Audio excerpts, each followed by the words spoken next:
All right, so before we start putting paint on our canvas, let's consider the backgrounds. Everyone's background will look different, and we want to look at it from all angles. See how the markings have been made, how the color has moved around the canvas. This particular orientation is called landscape, and you can do your lighthouse landscape. Some people have done that. This is called portrait, and that's how I'm going to do mine today, and that's how the sample painting was done. I like this way for my painting. I like what's going on in these two corners. One of the things I'm looking at is there's kind of a wavy, watery action going on down here, so I'll be incorporating that into my painting. So that's the first step. The second step is to look at the placement of your lighthouse. We know it's going on some rocks. We know that there is some railings and a roof at the top, so we have to leave some space for that. So we're going to deal with our large flat brush first. I hope I have some people watching that have never painted before, because I think that is just so much fun. So this is the large flat brush. Acrylic paint loves to have water, so your water bucket is going to have water in it. Just put your brush in and then dab it a couple of times on your paper towel so that there's no water dripping. It's just damp. You'll notice my water's already a little white because I was actually playing with it earlier, and I don't need to change it, so don't worry about that. You'll have clean water. So on your palette, you have your paint. So go in with your brush and push down on the paint on both sides so that you're grabbing a little bit of paint and then pushing it into the plate. What that does is it flattens out the paint so that you don't have gobs of paint.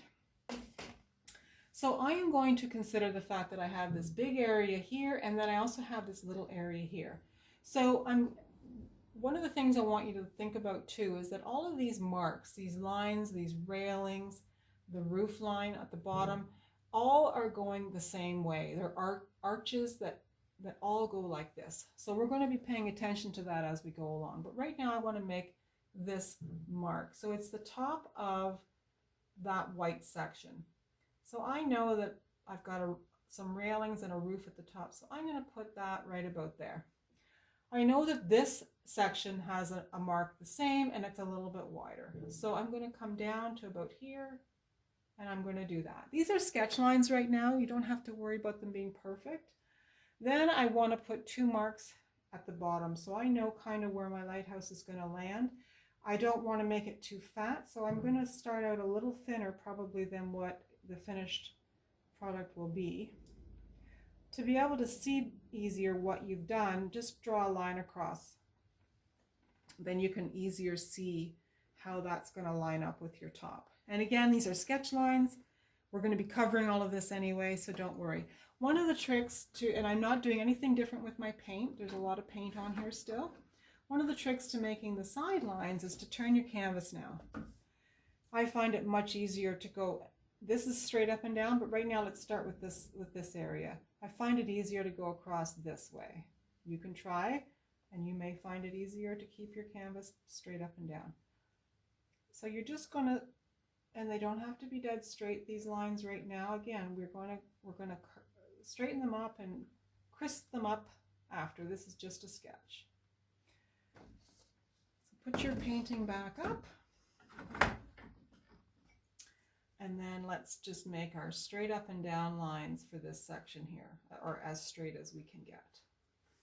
So that's a really good sketch of the lighthouse. Take a look at it, step back a little bit from it, look at the overall shape and decide whether you are happy with that.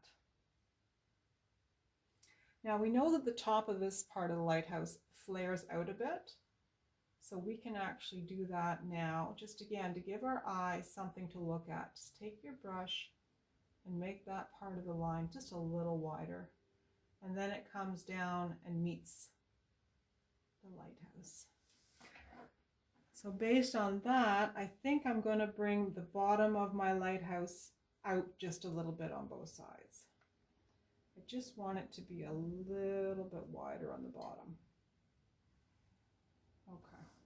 So I like the look of that. So now we need to keep our brushes clean. So go into your water and really jam the brush into the bottom of the cup or the bowl. Just don't be shy. You've got to really loosen the paint so that when the brush comes out of the water, there's really no paint on it. And then you dab your palette again. So now let's put our first coat of paint. Again, the same idea, you flatten your brush into the paint, push it on both sides so that you have a nice bunch of paint on there. We're putting our first coat on. Now we can make our lines a little crisper now, but just remember that we have a lot of stuff happening on top of this part of the lighthouse. So we don't have to fuss too much. Just work your way down. Every now and then, if your brush starts to fight with you and the paint isn't coming off easily, you may have to just go back into your water a little bit and then go back into your paint. And you can do that back and forth without actually cleaning your brush for the whole first coat here. So we get our paint on here. And some people have actually liked the fact that you can see the background coming through. There's nothing wrong with that. If you decide to do that on your painting, that looks quite nice as well. So everybody's painting is a little different. But right now we're just going to get a good first coat on here. At no point do you want the paint dripping. And if it's dripping, that just means you have too much water in your brush.